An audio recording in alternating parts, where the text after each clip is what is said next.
முக்கிய செய்திகள். போர் நிறுத்த ஒப்பந்தத்தை மீறி நள்ளிரவிலும் நீடித்த ட்ரோன் தாக்குதல். பாகிஸ்தான் அத்துமீறலுக்கு உடனுக்குடன் பதிலடி கொடுத்த இந்திய வீரர்கள். இந்தியா பாகிஸ்தான் பிரச்சனையில் அமெரிக்க அதிபர் டிரம்ப் தலையிட்டது ஏன்? நாடாளுமன்றம் அனைத்து கட்சி கூட்டத்தை கூட்ட காங்கிரஸ் வலியுறுத்தல்.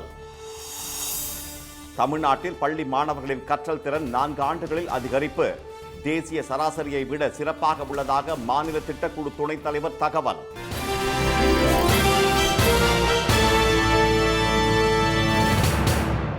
வணக்கம். வணக்கம். போர் நிறுத்த அறிவிப்பை மீறி இந்திய எல்லை பகுதிகள் மீது பாகிஸ்தான் ட்ரோன் தாக்குதல் நடத்தியதால் காஷ்மீர் உள்ளிட்ட எல்லையோர பகுதிகளில் நள்ளிரவு கடந்தும் பதட்டம் நீடித்தது.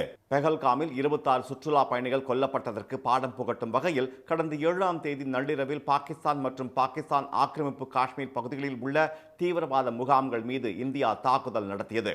இதைத் தொடர்ந்து ஜம்மு காஷ்மீர், பஞ்சாப், ஹரியானா, ராஜஸ்தான் மாநிலங்களின் எல்லையில் உள்ள குடியிருப்பு பகுதிகள் மீது பாகிஸ்தான் ட்ரோன் மூலம் தாக்குதல் நடத்தியது. இதனால் கடந்த 3 நாட்களாக இரு நாட்டு எல்லையோர பகுதிகளில் பதட்டம் நிலவி வந்தது. இந்நிலையில் இந்தியா பாகிஸ்தான் தலைவர்களுடன் பேச்சுவார்த்தை நடத்திய அமெரிக்க அதிபர் டிரம்ப் போர் நிறுத்தம் செய்ய இரு நாடுகளும் ஒப்புக்கொண்டுள்ளதாக அறிவித்தார். இதைத் தொடர்ந்து இந்தியாவும் பாகிஸ்தானும் நேற்று மாலை 5 மணிக்கு உடனடியாக ராணுவ நடவடிக்கைகளை நிறுத்த ஒப்புக்கொண்டன. இதனை இந்திய வெளியுறவுத்துறை செயலாளர் விக்ரம் மிஸ்ரியும் பாகிஸ்தான் துணை பிரதமரும் வெளியுறவுத்துறை அமைச்சருமான இஷாக் டார் ஆகியோர் உறுதி செய்தனர். இதனைத் தொடர்ந்து பிரதமர் திரு மோடி தலைமையில் பாதுகாப்புத்துறை அமைச்சர் திரு ராஜ்நாத் சிங், முப்படைகளின் தளபதிகள், தேசிய பாதுகாப்பு ஆலோசகர் அஜித் தோவல் ஆகியோர் கலந்து கொண்ட ஆலோசனை கூட்டம் நடைபெற்றது. போர் நிறுத்தம் ஏற்பட்டதால் எல்லையோர மாநிலங்களான பஞ்சாப், ராஜஸ்தான், ஜம்மு காஷ்மீரில் விதிக்கப்பட்டிருந்த கட்டுப்பாடுகள் தளர்த்தப்பட்டன.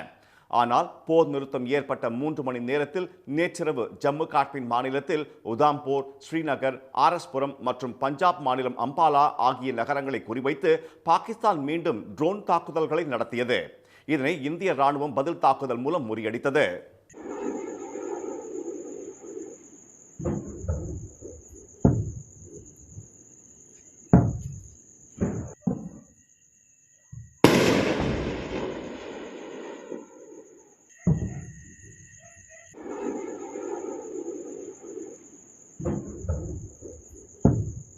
பாகிஸ்தான் மீண்டும் தாக்குதல் நடத்தியதால் ஜம்மு காஷ்மீர் மாநிலத்தில் உதாம்பூர், ஸ்ரீநகர், பத்தான்கோட், கத்துவா, ரம்பன் ஆகிய பகுதிகளில் மின்சாரம் துண்டிக்கப்பட்டு இருளில் மூழ்கின.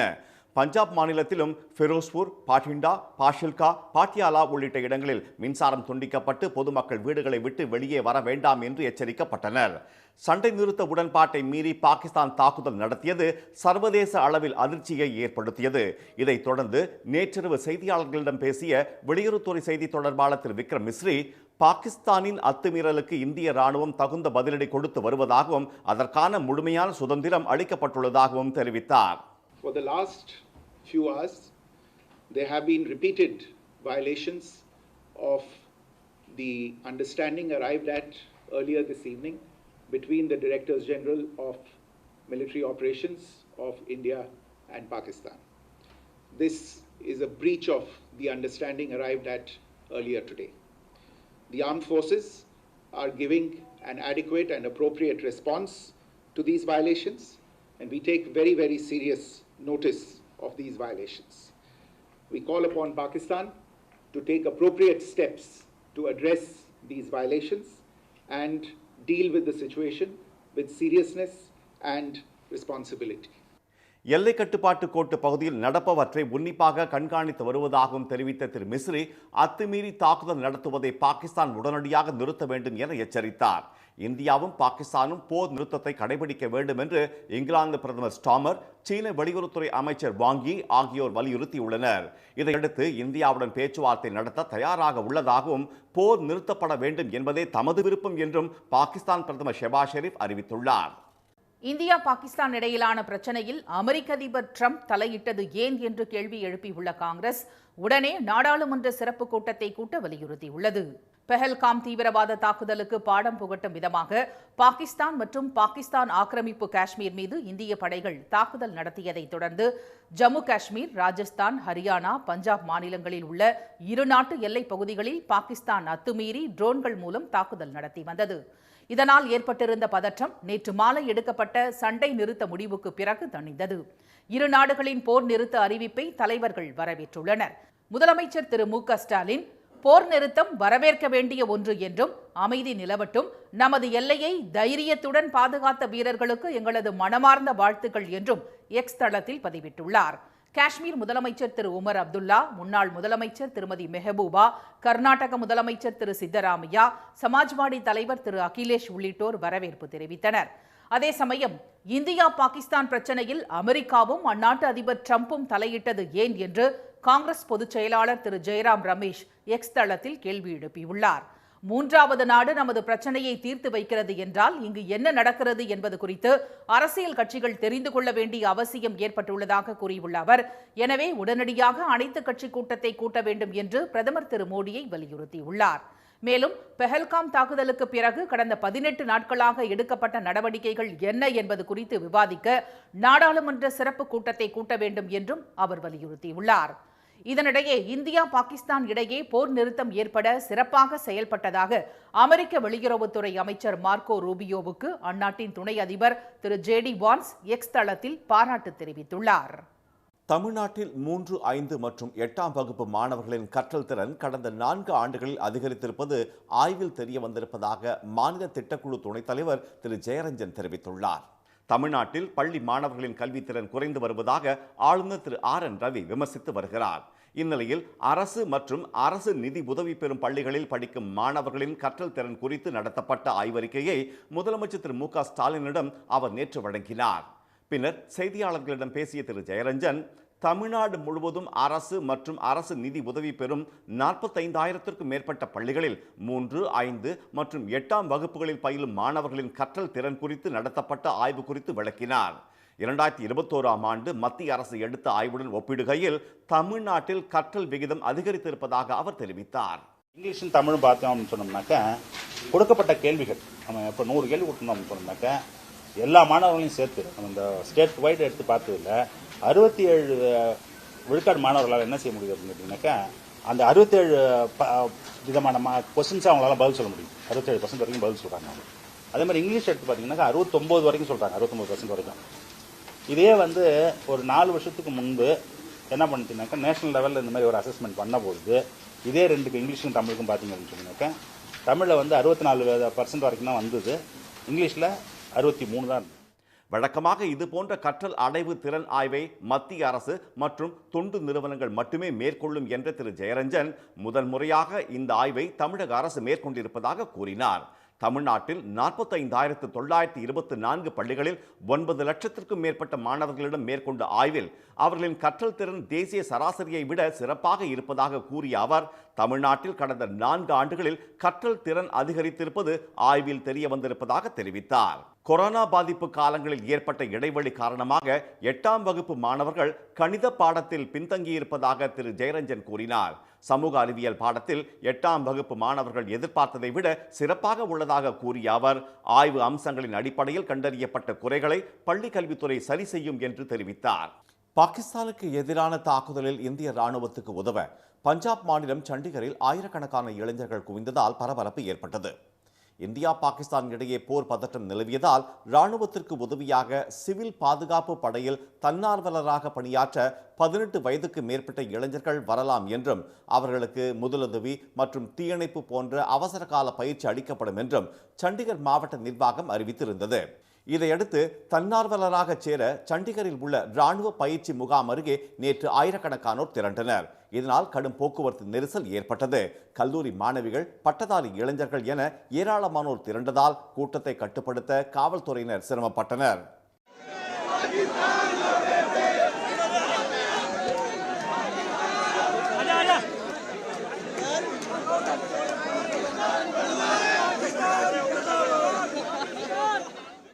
நாட்டை காக்க உடனடியாக ராணுவத்தில் சேர தயாராக உள்ளதாக தெரிவித்த இளைஞர்கள் நாட்டு நலனுக்காக எந்த தியாகத்தையும் செய்ய தயார் என்று கூறினர்.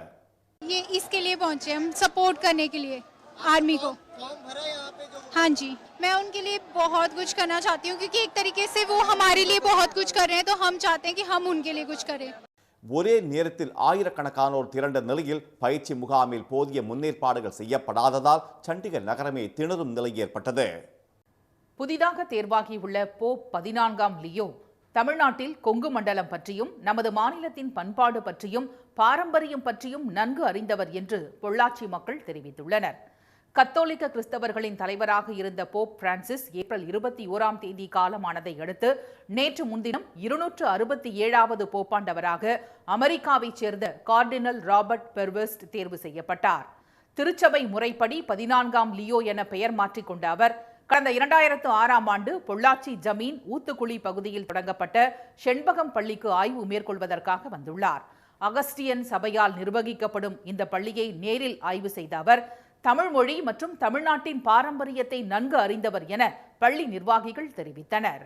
கரண்ட் போப் அது தமிழ்நாட்டை பற்றி தெரியும், பொள்ளாச்சியை பற்றி தெரியும், கேரளாவை பற்றி தெரியும். அதெல்லாம் கேட்கும்போது ரொம்ப பெருமையாக இருக்கு இல்லையா? இந்தியாவை மட்டுமே தெரிந்திருந்த போப்பாண்டவர்கள் மத்தியில் போப் 14ஆம் லியோ பொள்ளாச்சிக்கு வந்திருப்பது மகிழ்ச்சி அளிப்பதாக அருட்தந்தை திரு சுமேஷ் ஜோசப் தெரிவித்தார். இது தங்கள் பகுதி கத்தோலிக்க கிறிஸ்தவர்களுக்கு பெருமையாக உள்ளதாகவும் அவர் கூறினார்.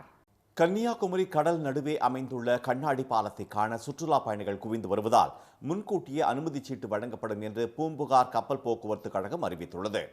விவேகானந்தர் பாறை, திருவள்ளுவர் சிலை ஆகியவற்றை இணைக்கும் வகையில் அமைக்கப்பட்டுள்ள கண்ணாடி பாலம் சுற்றுலா பயணிகளை வெகுவாக கவர்ந்துள்ளது. எனவே இதை காண தமிழ்நாடு மட்டுமின்றி பிற மாநிலங்களில் இருந்தும் சுற்றுலா பயணிகள் படையெடுத்து வருகின்றனர். தற்போது கோடை விடுமுறை என்பதால் சுற்றுலா பயணிகள் குடும்பத்துடன் அங்கு குவிந்து வருகின்றனர். எனவே கூட்ட நெரிசலை சமாளிக்க காலை 8 மணிக்கு வழங்க வேண்டிய அனுமதி சீட்டு 1 மணி நேரம் முன்பாக காலை 7 மணிக்கு வழங்கப்படும் என்று அறிவிக்கப்பட்டுள்ளது. நேற்று மாலை அதிக அளவில் சுற்றுலா பயணிகள் வந்ததால் 4 மணிக்கு மூட வேண்டிய படகு சவாரி இரவு 7 மணி வரை நடைபெற்றது. இதனால் வரிசையில் காத்திருந்த சுற்றுலா பயணிகள் கண்ணாடி பாலத்தில் நடந்து சென்று வண்ண வண்ண மின் விளக்கு அலங்காரத்தை கண்டு ரசித்தனர். இரவு நேரத்தில் கடல் அழகையும் கண்ணாடி பாலத்தின் கீழே தெரியும் கடல் அழகையும் ரசித்து மகிழ்ந்தனர். இனி வருவது செய்தி துளிகள்.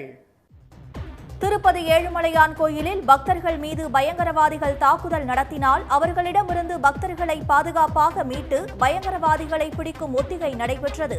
இதில் ஆக்டோபஸ் கமாண்டோ, சிறப்பு அதிரடிப்படை, வெடிகுண்டு நிபுணர்கள் கலந்து கொண்டனர்.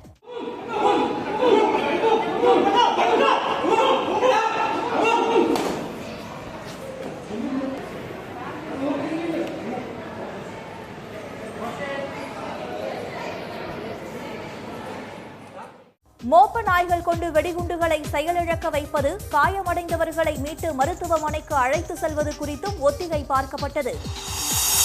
கோவை எட்டிமடை வனப்பகுதியில் தாயை பிரிந்து சுற்றித் திரிந்த 1 மாத ஆண் யானை குட்டியை மீட்ட மதுக்கரை வனத்துறையினர் அதை முதுமலை யானைகள் முகாமுக்கு அனுப்பி வைத்தனர்.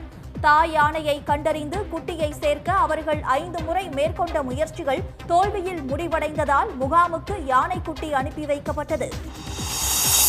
குன்றக்குடி அடிகளாரின் 30வது குரு பூஜை விழா குன்றக்குடியில் உள்ள அவரது நினைவிடத்தில் பொன்னம்பல அடிகளார் தலைமையில் சிறப்பாக நடைபெற்றது. திருவண்ணாமலை ஆதீன 45வது குரு மகா சன்னிதானமாக விளங்கிய குன்றக்குடி அடிகளாரின் குரு பூஜை விழாவில் ஏராளமானோர் கலந்து கொண்டனர். வைகை ஆற்றில் எழுந்தருளும் நிகழ்ச்சிக்காக அழகர் கோவிலிலிருந்து கள்ளர் வேடம் அணிந்து கண்டாங்கி பட்டு உடுத்தி கள்ளழகர் மதுரை புறப்பட்டார். அவரை ஆயிரக்கணக்கான பக்தர்கள் எதிர் சேவை செய்து தரிசனம் செய்தனர். குன்னூரிலிருந்து வழி தவறிய ஒற்றை யானை கேத்தி, பிரகாசபுரம் மற்றும் அதன் சுற்றுவட்டார பகுதிகளில் நடமாடி வருவதால் பொதுமக்கள் பாதுகாப்பாக இருக்குமாறு குந்தா வனசரக ஊழியர்கள் எச்சரித்துள்ளனர். இந்த யானை குன்னூர், உதகை மற்றும் குந்தா ஆகிய 3 வனசரகங்களிலும் சுற்றித் திரிந்து வருவதால் வனத்துறையினர் தொடர்ந்து கண்காணித்து வருகின்றனர். கோவை அருகே 12ஆம் வகுப்பில் ஒரே மாதிரியான மதிப்பெண் பெற்ற சகோதரிகளுக்கு பாராட்டுகள் குவிந்து வருகின்றன. தமிழ்நாடு மற்றும் கேரள எல்லைப் பகுதியான முத்துக்கவுண்டனூர் அரசினர் மேல்நிலைப் பள்ளியில் பயிலும் இரட்டை சகோதரிகள் அகல்யா, அக்ஷயா இருவரும் பொதுத் தேர்வில் 555 மதிப்பெண்கள் எடுத்துள்ளனர். 12ஆம் வகுப்பில் பயோமேக்ஸ் பாடப்பிரிவில் படித்து ஒரே மாதிரியாக 555 மதிப்பெண் பெற்ற இரட்டை சகோதரிகள் அப்பகுதியினரை ஆச்சரியத்தில் ஆழ்த்தியுள்ளனர். தெலுங்கானாவின் மேட்டக் பகுதியில் அதிகபட்சமாக நேற்று 107.06 டிகிரி ஃபாரன்ஹீட் வெயில் சுட்டெரித்தது. ஆந்திராவின் ஜங்க மகேஸ்வரபுரம் பகுதியில் 104.9 டிகிரியாக வெயில் கொளுத்தியது. இந்தியா, பாகிஸ்தான் இடையே போர் நிறுத்தம் ஏற்பட்டுள்ளதால் IPL போட்டிகளை தொடர்ந்து நடத்துவது குறித்து அரசுடன் ஆலோசனை நடத்த உள்ளதாக IPL தலைவர் அருண் துமல் தெரிவித்துள்ளார். கடந்த மார்ச் மாதம் தொடங்கிய IPL தொடரில் இதுவரை 57 லீக் ஆட்டங்கள் முடிவடைந்துள்ளன. 58வது போட்டி பஞ்சாப் மற்றும் டெல்லி அணிகளுக்கு இடையே கடந்த 8ஆம் தேதி தர்மசாலாவில் தொடங்கியது. ஆனால் போர் பதற்றம் காரணமாக போட்டி ரத்து செய்யப்பட்டது. IPL போட்டிகள் காலவரையின்றி ஒத்திவைக்கப்பட்டன. இந்நிலையில் இந்தியா பாகிஸ்தான் இடையே நேற்று மாலை முதல் போர் நிறுத்தம் ஏற்பட்டுள்ளதால் எஞ்சிய 12 லீக் போட்டிகள், பிளே ஆஃப் சுற்றுகள் மற்றும் இறுதிப் போட்டிகளை நடத்த IPL நிர்வாகம் முடிவு செய்துள்ளது.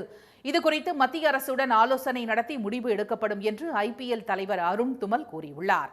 தொடர்ந்து போட்டிகளை நடத்த மத்திய அரசு அனுமதி அளிக்கும் பட்சத்தில் சென்னை, பெங்களூர், ஹைதராபாத் ஆகிய தென்னிந்திய நகரங்களில் போட்டிகளை நடத்த IPL நிர்வாகம் திட்டமிட்டுள்ளதாக தகவல்கள் வெளியாகியுள்ளன. தென்மேற்கு பருவமழை நாளை மறுநாள் தொடங்கும் என்று சென்னை வானிலை ஆய்வு மையம் தெரிவித்துள்ளது. கள்ளக்குறிச்சி மாவட்டம் திருக்கோவிலூர் மற்றும் சுற்றுப்பகுதிகளில் நேற்று பலத்த காற்றுடன் கனமழை பெய்தது. 1 மணி நேரம் வெளுத்து வாங்கிய மழையால் சாலைகளில் தண்ணீர் பெருக்கெடுத்து ஓடியது. இதற்கிடையே தென்னிந்திய பகுதிகளின் மேல் வளிமண்டல கீழடுக்கு பகுதிகளில் கிழக்கு மற்றும் மேற்கு திசை காற்று சந்திக்கும் பகுதி நிலவுவதாக சென்னை வானிலை ஆய்வு மையம் தெரிவித்துள்ளது. மேலும் தென்கிழக்கு வங்கக்கடல் மற்றும் அதனை ஒட்டிய தெற்கு அந்தமான் கடல் பகுதிகளில் நிலவும் வளிமண்டல மேலடுக்கு சுழற்சி காரணமாகவும் தமிழ்நாடு, புதுச்சேரி, காரைக்காலில் ஒரு சில பகுதிகளில் இன்று முதல் வரும் 16ஆம் தேதி வரை லேசான மழை பெய்ய வாய்ப்பு இருப்பதாகவும் வானிலை மையம் அறிவித்துள்ளது. அந்தமான் கடல் மற்றும் தென்கிழக்கு வங்கக்கடல் பகுதிகளில் நாளை மறுநாள் தென்மேற்கு பருவமழை தொடங்கும் என்றும் சென்னை வானிலை ஆய்வு மையம் தெரிவித்துள்ளது.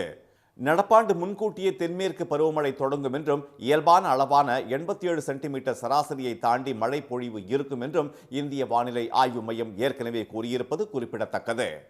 தென்மேற்கு பருவமழையால் தமிழ்நாட்டிற்கு பெரிய அளவில் மழை இருக்காது என்றாலும் மேற்கு தொடர்ச்சி மலையை ஒட்டிய மாவட்டங்களில் பரவலாக மழை பெய்யும், மற்ற இடங்களில் ஆங்காங்கே வெப்பச்சலனம் காரணமாக மழை பெய்யலாம் என எதிர்பார்க்கப்படுகிறது.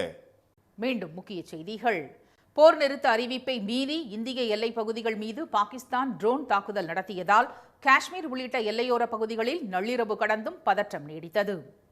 இந்தியா பாகிஸ்தான் இடையிலான பிரச்சனையில் அமெரிக்க அதிபர் ட்ரம்ப் தலையிட்டது ஏன் என்று கேள்வி எழுப்பியுள்ள காங்கிரஸ் உடனே நாடாளுமன்ற சிறப்பு கூட்டத்தை கூட்ட வலியுறுத்தியுள்ளது. தமிழ்நாட்டில் 3, 5 மற்றும் 8ஆம் வகுப்பு மாணவர்களின் கற்றல் திறன் கடந்த 4 ஆண்டுகளில் அதிகரித்திருப்பது ஆய்வில் தெரிய வந்திருப்பதாக மாநில திட்டக்குழு துணைத் தலைவர் ஜெயரஞ்சன் தெரிவித்துள்ளார். இத்துடன் இன்றைய காலை செய்திகள் நிறைவடைந்தன. மீண்டும் சன் டிவியில் செய்திகள் மாலை 6 மணிக்கு. செய்திகளை உடனுக்குடன் தெரிந்து கொள்ள QR கோடை ஸ்கேன் செய்து சன் நியூஸ் வாட்ஸ்அப் சேனலில் இணைந்திருங்கள். வணக்கம். வணக்கம்.